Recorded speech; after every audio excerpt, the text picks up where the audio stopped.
Uranus एक ऐसा planet जो अंदर से लेकर बाहर तक राजों से भरा हुआ है। इसके अंदर झांकने पर पता चलता है कि यहाँ हीरों की बारिश होती है और बाहर से भी ये प्लैनेट किसी मिस्ट्री से कम नहीं है। भले ही नेपच्यून आखिरी प्लैनेट है, लेकिन ब्लू ग्रीन दिखने वाला ये प्लैनेट नेपच्यून से भी ज़्यादा ठंडा है। यूरेनस के सीक्रेट्स बहुत ज़्यादा अजीब हैं जो इंसानी वजूद को सोच में डाल सकते हैं। तो दोस्तों, लास्ट टाइम मैंने यूरेनस पर 2 वीडियोस बनाई थी जिनमें मैंने यूरेनस की सारी कहानी बताई थी। पहली वीडियो में हमने जाना था कि यूरेनस को हमने कैसे ढूंढा और ये कैसा प्लैनेट है, और दूसरी वीडियो में हमने देखा कि कैसे नासा का एक स्पेसक्राफ्ट जिसका नाम वॉयेजर 2 था यूरेनस पर गया और फिर वहाँ पहुँचकर उसने क्या कुछ देखा। यानी यूरेनस के बारे में हम ऑलरेडी बहुत कुछ जान चुके हैं। तो आज की ये वीडियो यूरेनस पर नहीं बल्कि उसके मून्स पर है। जी हाँ, यूरेनस की तरह यूरेनस के मून्स की स्टोरी भी काफ़ी इंटरेस्टिंग है, जो कि आज की हमारी इस वीडियो का टॉपिक है। तो हमेशा की तरह ये वीडियो भी काफ़ी इंटरेस्टिंग होगा, इसीलिए इसको एंड तक देखते रहना। मैं हूँ अब्दुल हन्नान और आप देख रहे हैं आपका अपना चैनल इन्फो फैमिली। तो दोस्तों, अगर हम बात करें यूरेनस के मून्स की, तो यूरेनस के पास 29 मून्स हैं जो हम अब तक देख चुके हैं। पिछली वीडियो में मैंने 28 बताए थे क्योंकि उस वक्त गूगल पर भी 28 आ रहे थे, बट अब क्योंकि मैंने थोड़ा डीप स्टडी की है तो मुझे पता चला कि यूरेनस के पास 28 नहीं बल्कि 29 मून्स हैं, क्योंकि एक मून हमें पिछले ही साल यानी 2025 में मिला था। आगे बढ़ते हैं दोस्तों। यूरेनस के पास टोटल 29 मून्स हैं जिन्हें 3 कैटेगरीज में डिवाइड किया गया है: inner moons, major moons and irregular moons. Uranus के पास 14 इनर मून्स हैं, 5 मेजर मून्स और 10 इर्रेगुलर मून्स हैं। अगर इनर मून्स की बात करें तो ये वो मून्स हैं जो यूरेनस के बहुत क्लोज ऑर्बिट कर रहे हैं। ये मून्स रिंग्स के बहुत पास होते हैं और ये बहुत छोटे साइज़ के होते हैं। इन मून्स की शेप काफ़ी टेढ़ी मेढ़ी है और वो इसलिए कि छोटा होने की वजह से इनके पास इतनी ग्रेविटी नहीं है कि ये अपने आप को एक राउंड शेप में ढाल सकें। तो ये मून किसी आलू जैसे दिखते हैं और इनमें सबसे बड़ा मून है पक, जो साइज़ में सिर्फ 162 किलोमीटर ही बड़ा है। अब आते हैं मेजर मून्स। ये सेकंड कैटेगरी में आते हैं और ये सबसे इंटरेस्टिंग है। वो इसलिए कि ये यूरेनस के सबसे बड़े मून्स हैं और इसीलिए इन्हें मेजर मून्स कहा जाता है। तो मेजर मून्स टोटल 5 हैं और ये इनर मून से थोड़ा दूर ऑर्बिट करते हैं। अब इनकी खास बात क्या है? तो दोस्तों, इनकी खास बात ये है कि जब वॉयेजर 2 ने यूरेनस के पास से फ्लाई बाय किया था तो उसने इन मून्स को भी स्टडी किया था। उसने इन मून्स को काफ़ी करीब से देखा और इतना करीब से देखने पर उसे पता चला कि ये मून जिंदा हैं। जी हाँ, वॉयेजर 2 ने इन मून्स पर कुछ काफ़ी इंटरेस्टिंग चीज़ें देखी जिन्हें हम वीडियो में आगे चलकर जानेंगे। अभी टॉपिक को कंटिन्यू करते हैं दोस्तों। 3rd नंबर पर आते हैं इर्रेगुलर मून्स। अब इर्रेगुलर का मतलब ये नहीं है कि ये दिखने में इर्रेगुलर है, बल्कि इसका मतलब ये है कि इनका ऑर्बिट काफ़ी डिस्टर्ब्ड और इर्रेगुलर है और इनके इसी डिस्टर्ब्ड ऑर्बिट की वजह से इन्हें हम इर्रेगुलर मून्स कहते हैं। यूरेनस के पास 10 इर्रेगुलर मून्स हैं जो मेजर मून्स से काफ़ी दूर ऑर्बिट करते हैं। दोस्तों, ये तो हमने समझ लिया कि यूरेनस के मून्स कितने हैं और कैसे हैं। तो अब आते हैं उस बात की तरफ जो हमने छोड़ दी थी, यानी मेजर मून्स की कहानी। दोस्तों, जैसे कि मैंने बताया कि यूरेनस के पास 5 मेजर मून्स हैं: मिरांडा, एरियल, अम्ब्रियल, टाइटेनिया और ओबरॉन। तो चलो जानते हैं कि इनकी क्या कहानी है। दोस्तों, पार्ट 1 में मैंने बताया था कि यूरेनस को सबसे पहले विलियम हर्शल ने एक टेलीस्कोप से देखा था। तो जब उसने यूरेनस को देखा तो उसके कुछ साल बाद ही उसने यूरेनस के 2 बड़े मून्स यानी टाइटेनिया और ओबरॉन को भी देख लिया। उसके फिर कुछ साल बाद एक और साइंटिस्ट ने एरियल और अम्ब्रियल को देखा और उसके भी कुछ साल बाद एक और साइंटिस्ट ने फाइनली मिरांडा को देखा। और यूं यूरेनस के 5 मेजर मून्स डिस्कवर हुए। यानी इन सभी मून्स को हमने अर्थ पर बैठे बैठे ही देख लिया था, बट इनकी जो फोटोज़ हमारे पास थी वो बस एक डॉट जैसी थी। हम नहीं जानते थे कि ये मून्स कैसे दिखते हैं, लेकिन सिर्फ तब तक जब तक वॉयेजर 2 यूरेनस पर नहीं पहुंचा, क्योंकि जैसे ही वॉयेजर 2 यूरेनस के पास पहुंचा तो उसने इन मून्स की क्लियर फोटोज़ भेजना शुरू की। और जब हमने इन मून्स की क्लियर फोटोज़ देखी तो हमें क्या कुछ देखने को मिला, चलो एक एक करके जानते हैं। दोस्तों, यह है मिरांडा, यूरेनस का सबसे छोटा मेजर मून। ये मेजर मून्स की लिस्ट में पहले नंबर पर आता है। मिरांडा की खास बात यह है कि ये यूरेनस का सबसे गंदा दिखने वाला मून है। तो मिरांडा काफ़ी लंबे टाइम तक साइंटिस्ट के लिए एक मिस्ट्री था, लेकिन जैसे ही वॉयेजर 2 यूरेनस के पास पहुंचा तो उसने पहली बार मिरांडा की क्लियर फोटोज़ दिखाई, जिन्हें देखकर साइंटिस्ट के होश उड़ गए।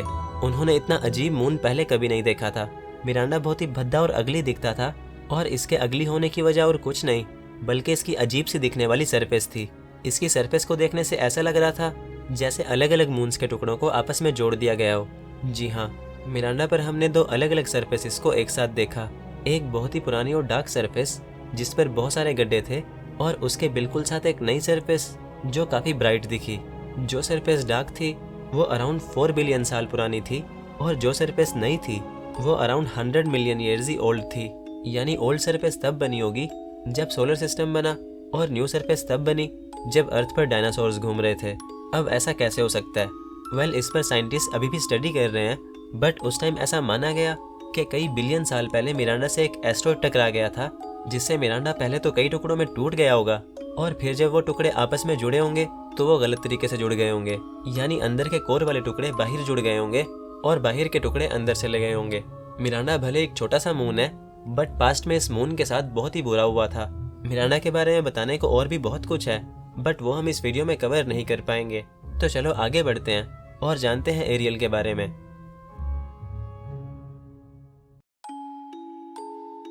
दोस्तों, यह है एरियल, यूरेनस का सेकंड क्लोजेस्ट मेजर मून और मेजर मून्स में सबसे ब्राइट, मानो एक चमकीली दुनिया।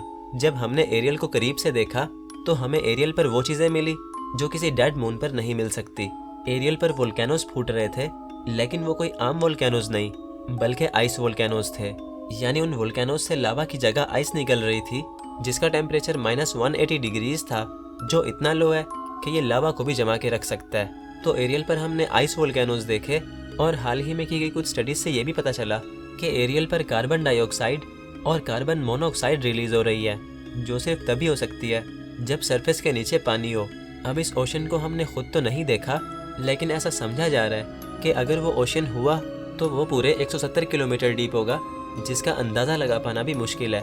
कंपैरिजन के तौर पर अगर हम दुनिया के सबसे बड़े ओशन यानी पैसिफिक ओशन को देखें तो उसकी गहराई भी सिर्फ 4 किलोमीटर है। अब कहाँ 4 और कहाँ 170। तो एरियल पर हमने आइस वोल्केनोज देखे, एक हिडन ओशन होने के एविडेंस देखे। तो अब हम चलते हैं तीसरे मून की तरफ, जो है अम्ब्रियल।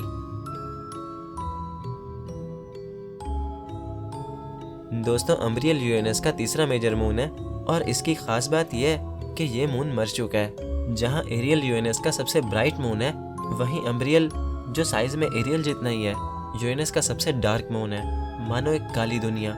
जब वॉयेजर 2 ने अम्ब्रियल की फोटोज भेजना शुरू की, तब साइंटिस्ट को कुछ अजीब सा लगा। बाकी मून्स की तरह अम्ब्रियल पर आइस वोल्केनोज नहीं थे, कोई न्यू सरफेस भी नहीं थी, बस एक पुरानी और काली सरफेस जिस पर बहुत सारे गड्ढे थे।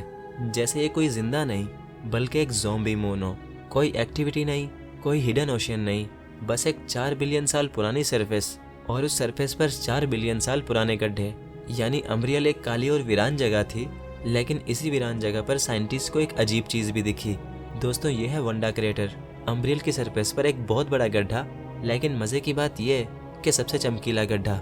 जहां अम्ब्रियल की बाकी सरफेस बिल्कुल काली है, वहीं ये क्रेटर बिल्कुल ब्राइट है। साइंटिस्ट को इस क्रेटर के अंदर एक बहुत ही ब्राइट मटेरियल दिखा, और वो आज भी कंफ्यूज्ड है कि ये क्या है।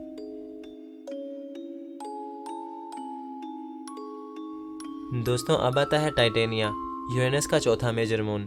इसकी खास बात यह है कि ये यूरेनस का सबसे बड़ा मून है, क्योंकि अगर आप इसका नेम देखो तो इसके नेम में ही इसका मीनिंग दिख रहा है। टाइटन किसी ऐसी चीज़ को बोलते हैं जो साइज में बहुत बड़ी होती है, जैसे टाइटैनिक, सैटर्न का सबसे बड़ा मून टाइटन, और एक famous anime series attack on Titan में भी बड़े लोगों को टाइटन्स कहा गया है। तो टाइटेनिया यूरेनस का सबसे बड़ा मून है, और जब वॉयेजर 2 ने इसे पास से देखा तो उसे यहाँ बड़ी बड़ी कैनियंस यानी वादियाँ नजर आई। इनफैक्ट इतनी बड़ी कि अर्थ पर मौजूद ग्रैंड कैनियन भी उनके सामने कुछ नहीं थी। तो टाइटेनिया पर बड़ी बड़ी कैनियंस थी, और इसके अलावा साइंटिस्ट को पक्का शक है कि टाइटेनिया के अंदर भी एक ओशन छुपा है जो लगभग 100 किलोमीटर गहरा है, क्योंकि टाइटेनिया पर भी हमें CO2 मिली, जो इशारा करती है कि इसकी सरफेस के नीचे पानी है। तो टाइटेनिया के बारे में फिलहाल इतना ही। अब चलते हैं यूरेनस के लास्ट मेजर मून यानी ओबेरॉन की तरफ। दोस्तों, ये है ओबेरॉन, यूरेनस का लास्ट मेजर मून। ये साइज में लगभग टाइटेनिया जितना ही है, और इसकी खास बात यह है कि इस पर हमने सबसे ज़्यादा गड्ढे देखे। जब वॉयेजर 2 ओबेरॉन के पास पहुंचा तो साइंटिस्ट को इसे देखकर एक बात तो क्लियर हो चुकी थी कि ये मून बहुत ज़्यादा मारा गया। इसकी पूरी सरफेस गड्ढों से भरी हुई थी, मानो इस पर किसी ने एस्ट्रॉइड्स की मशीन गन चला दी हो। तो ओबेरॉन पर ये गड्ढे 4 बिलियन साल पहले बने थे, यानी जब सोलर सिस्टम बना, और इनमें सबसे बड़ा गड्ढा है हैमलेट क्रेटर। ये गड्ढा 206 किलोमीटर चौड़ा है, जो इतना बड़ा है कि इसमें 10 कराची फिट आ जाएंगे। यानी यूरेनस का ये मून एक पुरानी और ऐसी दुनिया है जिसकी हिस्ट्री बहुत ही वायलेंट रही थी। तो दोस्तों ये था यूरेनस का आखिरी मेजर मून, और इसी के साथ हमारी ये वीडियो यहाँ ख़त्म होती है। इंटरनेट पर इन मून्स के बारे में बहुत ही कम डिटेल्स अवेलेबल थी, इसीलिए मैं इनका ज़्यादा डाटा नहीं ला पाया। वॉयेजर 2 इकलौता ऐसा स्पेसक्राफ्ट था जो इन मून्स के पास से गुजरा, और वो भी स्पेशली इन मून्स के पास नहीं बल्कि यूरेनस के पास गया था। वो यूरेनस का एक फ्लाई बाय करके इन मून्स की सिर्फ एक साइड को ही देख पाया था, और वो भी 80s के टाइम में, यानी जब टेक्नोलॉजी भी लिमिटेड हुआ करती थी। तो मुझे बड़ी मुश्किल से इनका डाटा मिला, और उस डाटा को इंटरेस्टिंग बनाने के लिए मुझे इस वीडियो की स्क्रिप्ट को बार बार चेंज करना पड़ा। तो मेरी इतनी सारी एफर्ट पर एक लाइक कर दो, और मुझे कमेंट्स में बताओ कि आपको कौन सा मून सबसे ज़्यादा इंटरेस्टिंग लगा। मुझे वैसे मिरांडा ज़्यादा मिस्टीरियस लगा, आपको कौन सा लगा कमेंट्स में बताओ। और अगर ऐसी चीज़ें जानने का ज़रा भी शौक़ रखते हो तो मुझे फॉलो और सब्सक्राइब करके रख लो, क्योंकि मैं आपके लिए ऐसी वीडियोज़ लाता रहता हूँ।